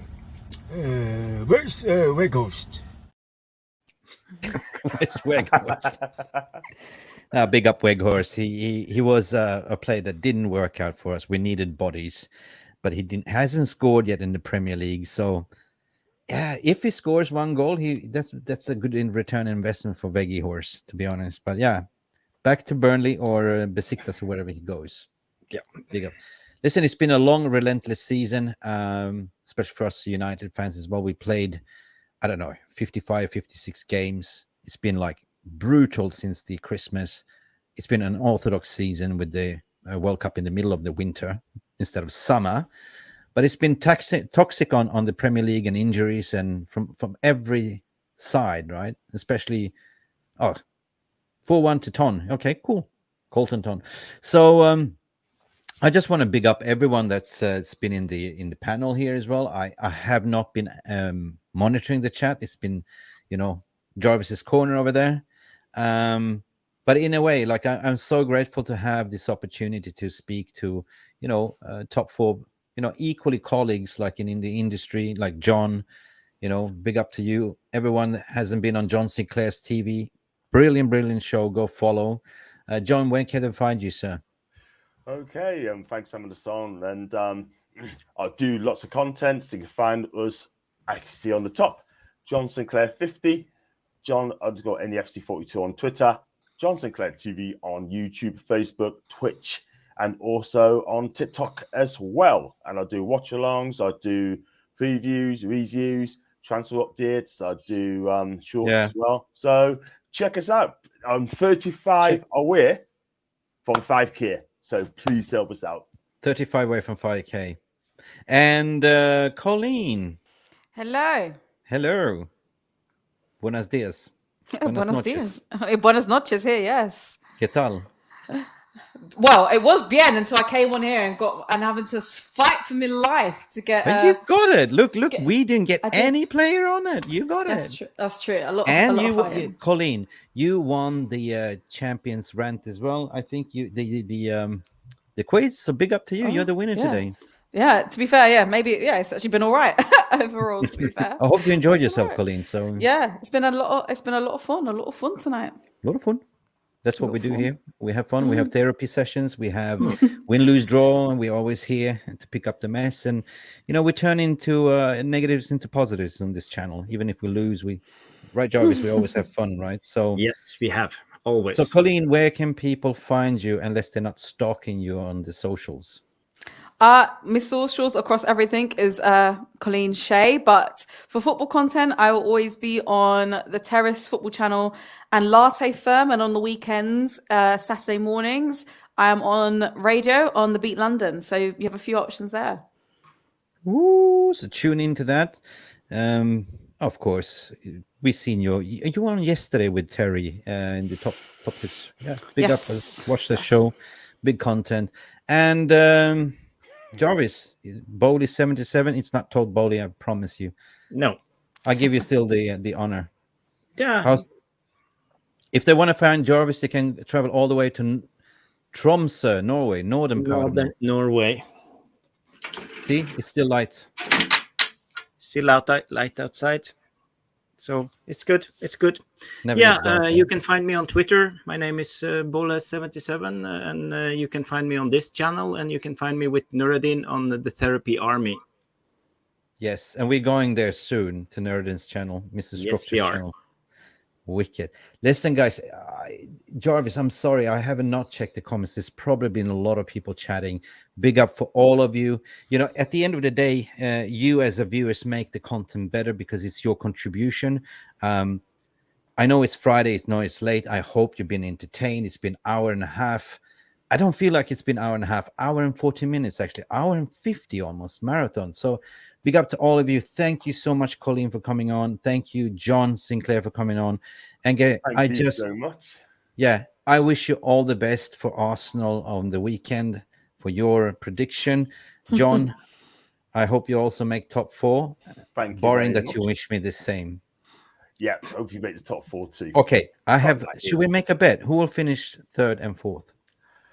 Out of United and I think you go either way. I think we'll do it just 3rd or 4th. Just 3rd, but I'll be happy with 4th. Yeah, Colleen? Third Newcastle, fourth Liverpool. I don't like you anymore. I don't like that.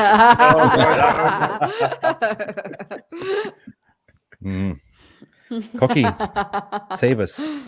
Please save us, sir.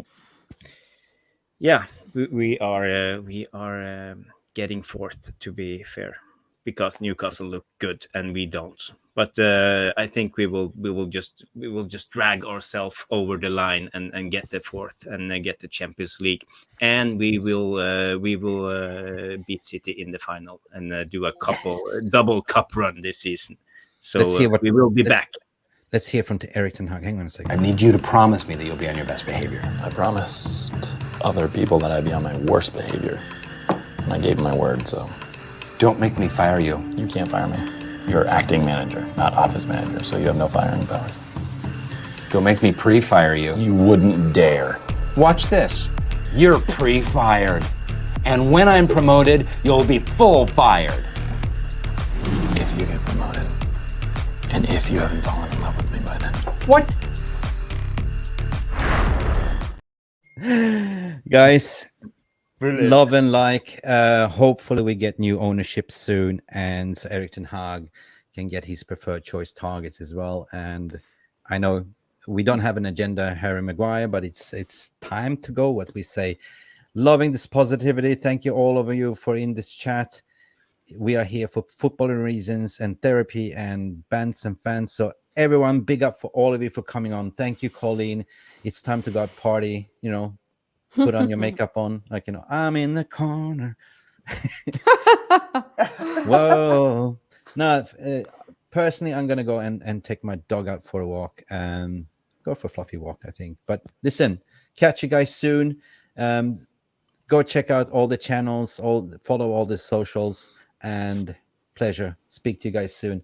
Enjoy your day, and let's do like Rashford. Bye for now. Peace. Care, man. Thank you so much for stopping by and watching MUFC Realist TV. Don't forget to like and subscribe and follow us on the socials.